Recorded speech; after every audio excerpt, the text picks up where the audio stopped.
Bonjour, dans la bibliothèque de Béatrice. Nous sommes accompagnés de Madame Ectomy.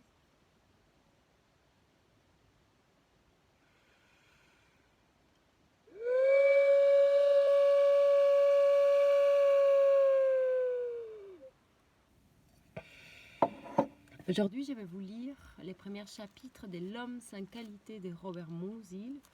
12 choses remarquables, rien n'est sans suite. J'espère que vous allez aimer. On signalait une dépression au-dessus de l'Atlantique. Elle s'est déplacée d'ouest en est, en direction d'un anticyclone situé au-dessus de la Russie. Il ne manifestait encore aucune tendance à l'éviter par le nord. Les isothermes et les isotères remplissaient leurs obligations. Les rapports de la température de l'air et de la température annuelle moyenne, celles du mois les plus froids et du mois les plus chauds, et ces variations mensuelles apériodiques étaient normales.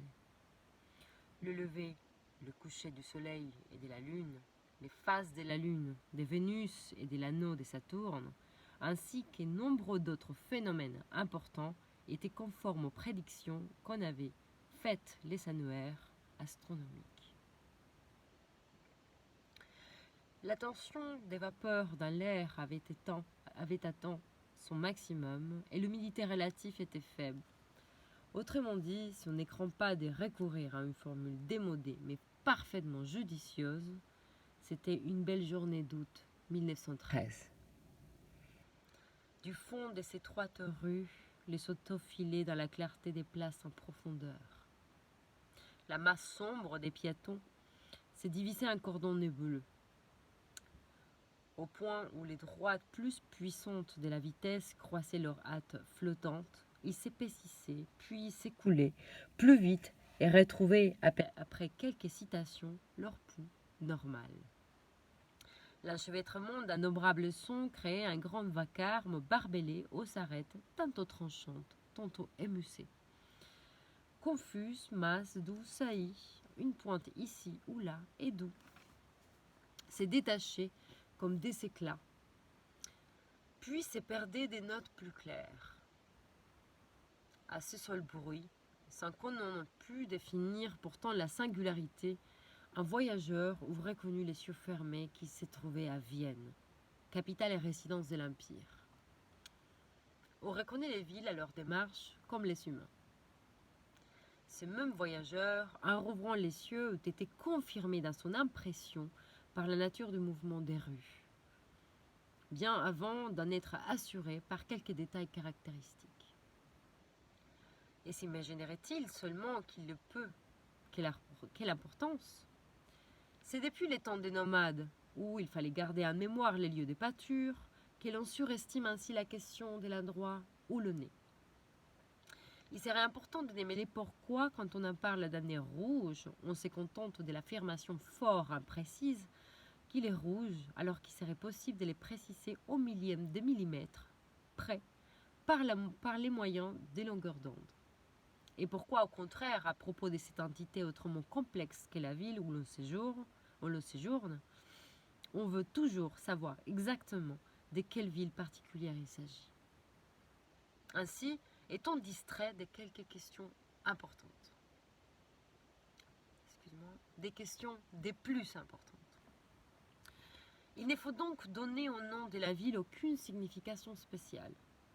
Comme toutes les grandes villes, elle était faite d'irrégularités et des changements, des choses et d'affaires glissant l'une devant l'autre, refusant de marcher au pas, sans très choquant intervalles de silence, voix des passages et amples pulsations rythmiques, éternelle dissonance, éternel déséquilibre des rythmes. En gros, une sorte de liquide en ébullition dans quelques récipients fait de la substance durable des maisons, des lois, des prescriptions et des traditions historiques. Bien entendu, les deux personnes qui remontaient une des artères les plus animées de cette ville n'avaient à aucun degré ces sentiments. Et ils appartenaient visiblement à une classe privilégiée. Leurs vêtements, leur tenue et leur manière de parler étaient distingués. De même qu'elles portaient leurs initiales brodées sur leur linge, elles savaient, non point extérieurement, mais dans les plus fins déçus de leur conscience, qui elles étaient, et que leur place était bien dans une capitale d'empire. En admettant que ces deux personnes se nomment Arheim et Hermeline Tutsi, et la chose était impossible puisque Madame Tutsi, en août, se trouvait à Badossé, en compagnie de son mari, et que Dr Arheim est encore à Constantinople, une question se pose. Qui est-ce? Ce sont là des questions qui se posent souvent dans la rue aux esprits éveillés. Elles se résolvent d'ailleurs curieusement, c'est-à-dire qu'on les oublie pour peu que, dans les 50 mètres qui suivent, l'on n'a pas réussi de se rappeler, où l'on a bien pu voir ces têtes-là. Là, les deux personnes dont je parle s'arrêtent tout à coup à la vue d'un attroupement. Un instant auparavant déjà, quelque chose avait dévié, un mouvement oblique. Quelque chose avait tourné, dérapé. C'était un grand camion freiné brutalement, ainsi qu'on pouvait les voir maintenant, qu'il était échoué là. Une rue sur les trottoirs. Aussitôt, comme les abeilles autour de l'entrée de la ruche, des gens s'étaient agglomérés autour d'un petit rond demeuré libre. On y voyait les chauffeurs descendus de la machine, gris comme un papier d'emballage, expliquer l'accident avec des gestes maladroits. Les gens qui s'étaient approchés fixaient leur regard sur lui, puis les plongeaient prudemment sur la profondeur du trou où un homme qui semblait mort avait été étendu au bord du trottoir. L'accident était dû, de l'avis presque général, à son inattention.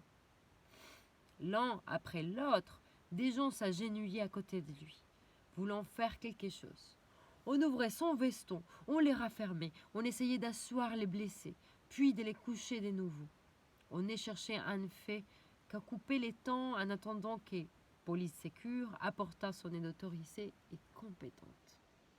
La dame et son compagnon s'étaient approchés eux aussi, et par-dessus la tête et les dos courbés avaient considéré l'homme étendu. Alors, embarrassés, ils firent un pas en arrière. La dame ressentit au creux de l'estomac un malaise, qu'elle était en droit de prendre pour de la pitié. C'était un sentiment d'irrésolution paralysant. Après être resté un instant sans parler, le monsieur lui dit: les poids lourds dont on se sert chez nous ont un chemin de freinage trop long. La dame s'est sentie soulagée par cette phrase et remercia d'un regard attentif. Sans doute avait-elle entendu les termes une ou deux fois, mais elle ne savait pas que c'était un chemin de freinage, et d'ailleurs n'était pas à les savoir. Il lui suffisait que l'afro-incident peut être intégré ainsi dans un ordre quelconque et devenir un problème technique qui ne les concernait plus directement. Du reste, on entendait déjà l'avertisseur strident d'une ambulance et la rapidité de son intervention emplit d'aise tous ceux qui l'attendaient. Ces institutions sociales sont admirables. On souleva l'accidenté pour l'étendre sur une civière et les pousser avec la civière dans la voiture. Des hommes vêtus d'une espèce d'uniforme s'occupèrent de lui, et l'intérieur de la machine qu'on entreaperçut avait l'air aussi propre, bien ordonné qu'une salle d'hôpital. On s'en alla, et c'était tout juste s'il n'en avait pas l'impression justifiée que venait de se produire un événement légal et réglementaire. D'après les statistiques américaines, remarqua le monsieur, il y aurait là-bas annuellement 190 000 personnes tuées et 450 000 blessées dans des accidents de circulation. Croyez-vous qu'il soit mort ? Demanda sa compagne qui persistait dans les sentiments injustifiés d'avoir vécu un événement exceptionnel. J'espère qu'il vit encore, répliqua le monsieur. Quand on l'a porté dans la voiture, ça en avait tout l'air. J'espère que vous allez aimer et je vous dis à très très bientôt.